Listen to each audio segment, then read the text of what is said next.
नमस्कार दोस्तों, आप सभी का स्वागत है हमारे YouTube channel Ankit Singh railway में। मैं थोड़ा अभी कुछ दिनों से बीमार भी हूँ, लेकिन फिर भी आप लोगों के लिए कि अंडर ग्रेजुएट का आगे एग्ज़ाम है। अभी एनटीपीसी का एग्ज़ाम ख़त्म हुआ है 16 मार्च से 27 मार्च के बीच। आगे आपका एग्ज़ाम भी है, तो मैंने सोचा कि आपको जगा दूँ कि आप सोए हुए तो नहीं हैं या पढ़ाई छोड़ तो नहीं दिए हैं अभी। तो अंडर ग्रेजुएट का एग्ज़ाम है, तो उसके लिए मैं आपको आज एक स्ट्रेटजी बताने जा रहा हूँ कि उसका प्रिपरेशन कैसे करें। लगभग आपके पास 1 मंथ का टाइम बचा हुआ है, तो मैं एक एक करके आपको बता रहा हूँ। सबसे पहले मैथ्स और रीजनिंग के बारे में बात कर रहा हूँ। तो इस बार जो आरआरबी के थ्रू जितना भी सारा एग्ज़ाम लिया गया है, तो मैथ्स और रीजनिंग का जो सिलेबस है वो सेम टाइप का है। बस जहाँ एक एग्ज़ाम हुआ है तो वहाँ थोड़ा लेवल ज़्यादा है, और जहाँ 2 एग्ज़ाम है पीटी मेंस है तो वहाँ थोड़ा कम लेवल है। तो आपको कुछ करने का ज़रूरत नहीं है, बस रिसेंटली जो भी एग्ज़ाम हुआ है उन सभी पेपर को एक बार आपको अच्छे से एनालिसिस कर लेना है, मतलब उनको एक बार अच्छे से पढ़ लेना है। अब पढ़ना कैसे है मैं वो आपको बता रहा हूँ। पढ़ना है 2 तरीके से। एक तो आपको सबसे पहले मॉक टेस्ट लगाना है और कुछ नहीं करना है, और दूसरा यदि आपको दिक्कत है तो बहुत सारे ऐसे टीचर हैं, मैं गगन प्रताप सर को फॉलो कर रहा हूँ, और बहुत सारे बच्चे का कमेंट भी आ रहा है कि आप मैथ्स कहाँ से पढ़े हैं, क्योंकि इस बार मैं टेक्नीशियन में मैथमेटिक्स में 24 क्वेश्चन अटेम्प्ट लिया था और मेरा 24 क्वेश्चन सही है। तो ये कहीं ना कहीं मैं ज़्यादा मेहनत किया था और गगन प्रताप सर को फॉलो किया था, और वो जितना भी सारे एग्ज़ाम का एनालिसिस करवाए हैं वो सभी को मैंने अच्छे से पढ़ के गया था एग्ज़ाम में, इसीलिए मेरा इतना अच्छा स्कोर आ पाया है। तो आप भी उनको ही फॉलो करें। वो जितना भी सारे एग्ज़ाम हुए हैं और सबका जो आंसर की आते हैं, तो आंसर की आने के बाद जो है वो तुरंत मॉडरेट टू हार्ड वो एनालिसिस करवा देते हैं, तो आप उनका एनालिसिस ज़रूर देख लें, हो सके तो उनका नोट्स भी बना लें। तो यहाँ से आपका मैथ क्लियर हो जाएगा। और मैथ्स में, मैथमेटिक्स में जैसे कि मेंसुरेशन का, हाइट एंड डिस्टेंस का, इस बार मोड मीडियन ज़्यादा फेमस रहा है रेलवे के लिए। पहले तो वो फार्मूला वाला मोड मीडियन डाल दिया जाता था, आता भी है, लेकिन इस बार ज़्यादातर फ्रीक्वेंसी वाला सवाल देखने को मिला है जो थोड़ा लेंदी है, जिसमें फार्मूला भी लेंदी है। तो ये सभी को अभी से आप प्रैक्टिस यहाँ से करके एग्जाम में जाएं, क्योंकि ये निश्चित है कि मोड मीडियन का 2 सवाल गारंटी है आएगा। हर एक शिफ्ट में आया है, ग्रेजुएशन लेवल में भी और इंटर लेवल में भी आएगा, ये मेरा गारंटी है। रीजनिंग के लिए आपको बस सेक्शनल टेस्ट लगाना है।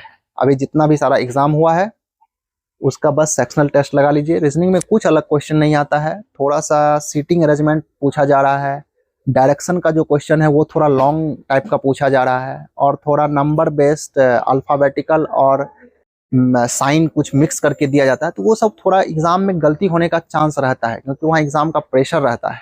मैंने भी वो गलती ग्रुप डी में भी किया हूँ और टेक्नीशियन में भी किया हूँ।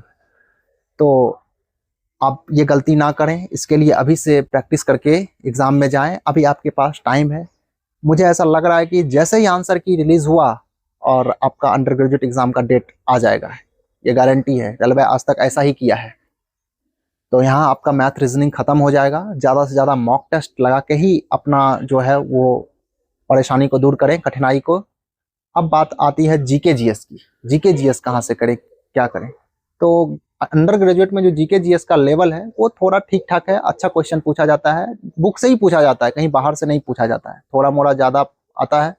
तो आर्टिकल है वो पढ़ लें, संशोधन पढ़ लें, कुछ कुछ योजनाएं हैं वो सब पढ़ लें, क्योंकि ये सब जगह से क्वेश्चन पूछे जाते हैं।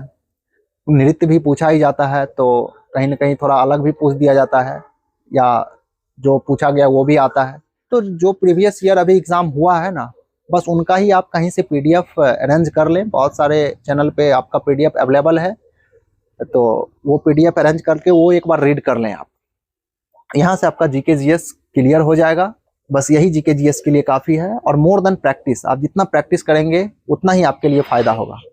अब एक बहुत बड़ी बात करंट अफेयर्स की। करंट अफेयर्स हम कहाँ से पढ़ें, कैसे करें? क्योंकि अभी ये 2026 में आपका एग्ज़ाम होगा, 2025 वाली वैकेंसी का। तो इधर 2026 का 4 मंथ हो चुका है, जनवरी फरवरी मार्च अप्रैल अभी चल रहा है, मतलब 3 मंथ आपका हो गया है, चौथा मंथ। तो मान लीजिए अप्रैल में आपका एग्ज़ाम नहीं भी होता है, मई में होता है, तो इधर 4 मंथ का आपको करंट अफेयर्स करना होगा। और पीछे वाले ईयर जो है 2025 में लगभग 6 मंथ आपको मान के चलना होगा। तो बहुत सारे ऐसे हैं जो पुरस्कार जैसे दिए जा चुके हैं, जैसे पद्म भूषण पद्म विभूषण 2026 का दिया जा चुका है। बहुत सारे अब एक्सरसाइज हो चुके हैं, या जैसे साहित्य सम्मान ये सभी का भी घोषणा हो गया है। तो अब ऐसा लग रहा है कि जो अब एग्जाम होगा तो अब यही सब क्वेश्चन पूछा जाएगा। तो आप अभी से इन सभी क्वेश्चन का प्रैक्टिस कर लें। कोई मंथली बुक आता है वो सभी आप परचेज कर लें, या डेली प्रैक्टिस बेसिस पे भी आपको बहुत सारे ऐसे टीचर मिल जाएंगे, जैसे Ravi study GK current affairs कराते हैं हर दिन का वो। तो ये सभी को फॉलो करके आप यहाँ से अपना करंट अफेयर्स दूर कर सकते हैं, क्योंकि करंट अफेयर्स का लगभग 10 क्वेश्चन पूछा जाता है। तो आपको लगभग 5 से 6 क्वेश्चन बनना चाहिए एग्जाम में, तभी आप अच्छा स्कोर कर पाएंगे। और 2025 का लगभग आपको 6 मंथ का करंट अफेयर्स, लगभग जुलाई से लेकर दिसंबर तक का करंट अफेयर्स आप 2025 का कर लें। और इधर ये 4 मंथ, क्योंकि 1 साल के अंदर भी पूछा जा सकता है, 6 मंथ के अंदर भी पूछा जा सकता है। तो बस इतना ही करना है, मोर देन प्रैक्टिस करना है आपको, क्योंकि यदि आप चाहते हैं कि मेरा रिजल्ट हो तो आपको ज़्यादा से ज़्यादा प्रैक्टिस करना होगा। बहुत सारे बच्चे का कमेंट भी आता था कि आप मैथ्स कहाँ से किए हैं, जीके कहाँ से किए हैं। तो मैं यही सब तरीके से मैं पढ़ा हूँ। मेरे पास बहुत सारे नोट्स हैं, सभी नोट्स का पीडीएफ मैं निकाल लेता हूँ, उन्हीं पीडीएफ को फिर अच्छे से रीड करता हूँ टाइम दे के, जबकि मैं जॉब भी करता हूँ। तो यही सब चीज़ है, प्रैक्टिस है, मेनली प्रैक्टिस है। तो आप प्रैक्टिस करें, ज़्यादा से ज़्यादा प्रैक्टिस करें, मॉक टेस्ट लगाएं, और प्रीवियस ईयर को ही, यदि कोई दिक्कत हो तो बस प्रीवियस ईयर, जो उसमें भी प्रीवियस ईयर, ज़्यादा प्रीवियस ईयर नहीं देखना, बस यही जो 24-25 में जो जितना भी सारा रेलवे का एग्जाम हुआ है बस इन्हीं को देख लें।